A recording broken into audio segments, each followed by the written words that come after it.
नमस्कार दोस्तों, स्वागत है आप सभी का हमारी इस नई वीडियो में। तो आज की इस वीडियो में हम लोग बात करने जा रहे हैं कि आप आईआईटी के एग्जाम में मैथ को किस तरीके से और एक अच्छे अप्रोच के साथ सॉल्व कर सकते हैं। क्योंकि दोस्तों मैं भी आइजर भोपाल का सेकंड ईयर छात्र हूं, तो मैंने भी इधर ही आईआईटी का एग्जाम क्रैक किया है और मैंने मैथ में 60 में 50 नंबर लाया है। तो मुझे लगता है मैं ज़रूर आपको मैथ के मामले में गाइड कर सकता हूँ। और सिर्फ मैथ वाले बच्चों को ही नहीं, मैं बायो वाले बच्चों को भी बता सकता हूँ कि आप मैथ में मात्र 6 चैप्टर करने के बाद आप 7 से 8 प्लस क्वेश्चन बना सकते हो। वो कैसे, वो मैं अभी आपको बताऊंगा। तो दोस्तों आज की वीडियो बहुत इंपॉर्टेंट होने वाली है। दोस्तों मैंने इस चीज़ को लेके बहुत डीपली एनालाइज किया। मैंने 2017 से लेके 2025 तक के सारे पीवाईक्यू को देखा और आप यकीन मानो कि हम लोग जैसे बात करते हैं कि जैसे फंक्शन चैप्टर है, तो हम लोग सोचते हैं कि चलो फंक्शन चैप्टर हाई वेटेज है, चलो इसको कर लेते हैं। लेकिन अगर आपसे वो भी नहीं हो रहा है तो आप फंक्शन का टॉपिक 1112 जिसे सर्जेक्टिव इंजेक्टिव कहते हैं, अगर आप वो भी करके जाओ तो आपका एक क्वेश्चन फिक्स है। अगर आप एप्लीकेशन ऑफ डेरिवेटिव से डरते हो तो आप एप्लीकेशन ऑफ डेरिवेटिव के मैक्सिमम मिनिमम वाला पार्ट करके जाओ तो आपका एक क्वेश्चन पक्का है। और अगर आप मैट्रिक्स डिटर्मिनेंट से डरते हो तो आप मैट्रिक्स डिटर्मिनेंट की प्रॉपर्टी करके जाओ तो आपका एक क्वेश्चन पक्का है। और अगर आप डिफिनिट इंटीग्रेशन से डरते हो, चलो डिफिनिट छोड़ो, अगर आप इंटीग्रेशन से डरते हो तो आप डिफिनिट इंटीग्रेशन की एक प्रॉपर्टी, मात्र एक प्रॉपर्टी, किंग प्रॉपर्टी, अगर आप उसे करके जाओ तो आपका एक क्वेश्चन पक्का है। तो मैं तो भाई चैप्टर भी नहीं बता रहा, मैं तो आपको टॉपिक बता रहा हूँ, तो आप समझ सकते हैं मैं सिर्फ हवा में बात नहीं कर रहा हूँ। दोस्तों मैंने जिस तरह से आपसे वादा किया था कि मैं 2017 से लेकर 2025 तक के सारे पीवाईक्यू को यूट्यूब पे फ्री में सॉल्व कराऊंगा, तो दोस्तों अब वो दिन बहुत करीब आ चुका है और मैं इस चीज पे काम कर रहा हूँ। तो दोस्तों मैं जब पीपीटी बनाता हूँ तो मैं पीवाईक्यू कहीं और से नहीं उठाता, किसी बुक का कॉपी पेस्ट नहीं करता। मैं पीवाईक्यू आईआईटी की ऑफिशियल वेबसाइट से उठाता हूँ और उसी ऑफिशियल वेबसाइट से 2017 का पेपर खोला, 18 का पेपर खोला, 25 तक का पेपर खोलने के बाद सारे पेपर में एक चैप्टर के पीवाईक्यू को छांट कर अपनी पीपीटी बनाई, जिससे मैंने चैप्टर वाइज पीवाईक्यू तैयार किया। जैसे जैसे अगर मान ले कि मुझे फंक्शन के पीवाईक्यू का पीपीटी बनाना है तो मैं 2017 का पेपर खोलता, 18 का, 19 का, 20 का, 21 का, 22 का, 23 का, 24 का, 25 का। तो इतने पेपर को खोलने के बाद मैं हर पेपर से खोजता कि फंक्शन के कितने पीवाईक्यू हैं, सबको एक जगह करता। तो दोस्तों यकीन मानो आप कि 2017 से लेके 25 तक कितने साल हुए? 9 साल। और कई ऐसे चैप्टर हैं जो 9 साल में 12 क्वेश्चन पूछे गए, जिससे वो कौन से चैप्टर हैं? वो है डिफिनिट इंटीग्रेशन, वो है मैट्रिक्स एंड डिटर्मिनेंट, वो है एप्लीकेशन ऑफ डेरिवेटिव, वो है फंक्शन, वो है डिफरेंशियल इक्वेशन।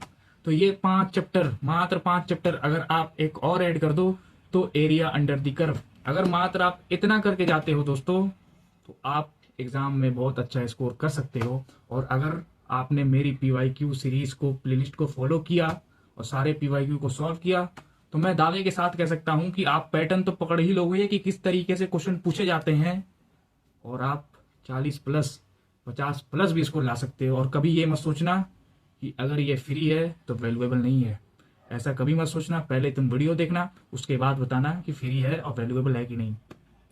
और दोस्तों बहुत लोगों का डाउट था मॉक पेपर को लेकर कि भैया मॉक में रिजल्ट नहीं आ रहे हैं, मार्क्स नहीं आ रहे हैं। तो देखो तुम्हारी एक समस्या क्या है कि तुम बहुत ज्यादा रिजल्ट पे फोकस करते हो। आप लोग बहुत ज्यादा रिजल्ट पे फोकस करते हैं। वो कहते हैं ना, आप मार्क्स के पीछे भागोगे तो दिक्कत होगी, आप पढ़ाई करो। आप पढ़ाई के पीछे भागोगे तो मार्क्स खुद ब खुद आएंगे। जिस तरीके से हम कहते हैं ना, मोहब्बत की नहीं जाती, मोहब्बत हो ही जाती है। तो मार्क्स लाए नहीं जाते, मार्क्स आ ही जाते हैं अगर आप ढंग से पढ़ाई करो, ढंग से एक proper road map, guidance, strategy के साथ पढ़ाई करो। लेकिन सबसे इंपॉर्टेंट की पढ़ाई करो, रोड मैप, स्ट्रेटेजी देखो, लेकिन पढ़ाई करो, पीवाईक्यू सॉल्व करो। देखो सबसे ज्यादा इंपॉर्टेंट है तुम कॉन्सेप्ट पढ़ो ना पढ़ो, लेकिन अगर तुमने क्वेश्चन सॉल्व किए तो मैं तो आज के इस युग में ऐसा मानता हूं, कोई भी पेपर हो, जेई या नीट या ये अपना आईआईटी का कोई भी पेपर हो, अगर आपका कॉन्सेप्ट स्ट्रांग नहीं है तो आप क्वेश्चन के जरिए उस कॉन्सेप्ट को बिल्ड कर सकते हो। यानी आपने कॉन्सेप्ट पढ़ा लेकिन आपको क्लियर नहीं है तो आप एक काम कर सकते हो कि आप उस पर इतने क्वेश्चन बना लो, हर वैरायटी के क्वेश्चन कवर कर लो जो एग्जाम में पूछे जाते हैं। बस अंत में तो आपको एग्जाम ही में क्वेश्चन बनाना है ना, तो वो कॉन्सेप्ट आपका कवर हो जाएगा। जी हाँ साथियों, अब आप सुन लीजिए कि आईआईटी के पेपर में 4 सेक्शन होता है। Physics, chemistry, math, biology. वहीं इन 4 सेक्शन में आप अगर मैथ वाले हो तो अगर आपने बायो का 1-2 क्वेश्चन अटेम्प्ट कर लिया और सही कर दिया, 3-4 कर लिया, सही कर दिया, तो आपकी रैंक बहुत बूस्ट हो जाती है।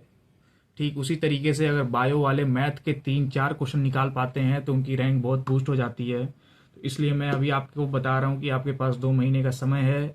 आप इस 2 महीने में अपनी तैयारी को बेहतर कर सकते हो। और दोस्तों मैं आपको बता दूं कि आईआईटी के एग्ज़ाम में हर सेक्शन से 15 क्वेश्चन पूछे जाते हैं। मतलब फिजिक्स में 15 क्वेश्चन, मैथ में 15, केमिस्ट्री में 15, बायोलॉजी में 15।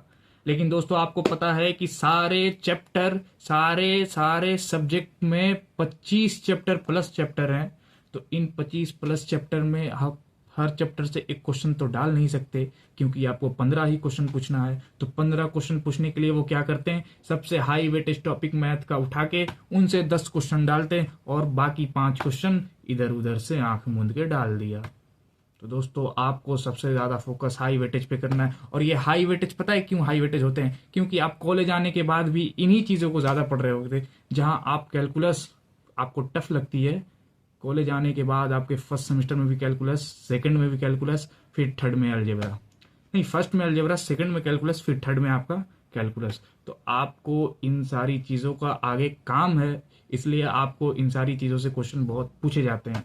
तो दोस्तों चलिए आज की वीडियो को यहीं समाप्त करते हैं, मिलते हैं नेक्स्ट वीडियो में। तब तक के लिए धन्यवाद। दुआ में याद रखिएगा और ज़्यादा आप परेशान होकर पढ़ाई नहीं कीजिएगा और PYQ सीरीज को पूरा फॉलो कीजिएगा। जल्द ही मैं आपको अपडेट दूंगा और टेलीग्राम ग्रुप ज्वाइन कर लीजिए, जिसमें आपको सारी इन्फॉर्मेशन मिलेगी कि इस तरह एग्जाम कैसे क्रैक करना है, इस बार आपको आपका कट ऑफ क्या जाने वाला है। सारी इन्फॉर्मेशन आपको शुरू से लेके अंत तक आपका भाई सैयद यही आपका सहारा बनकर आपकी मदद करेगा। जी हाँ, आप भी मेरी मदद कर सकते हो लाइक, शेयर, सब्सक्राइब करके और फिर कमेंट में एक अच्छा सा कमेंट करके। तो दोस्तों आज की इस वीडियो को यहीं समाप्त करते हैं, मिलते हैं नेक्स्ट वीडियो में। तब तक के लिए धन्यवाद। दुआओं में याद रखिएगा।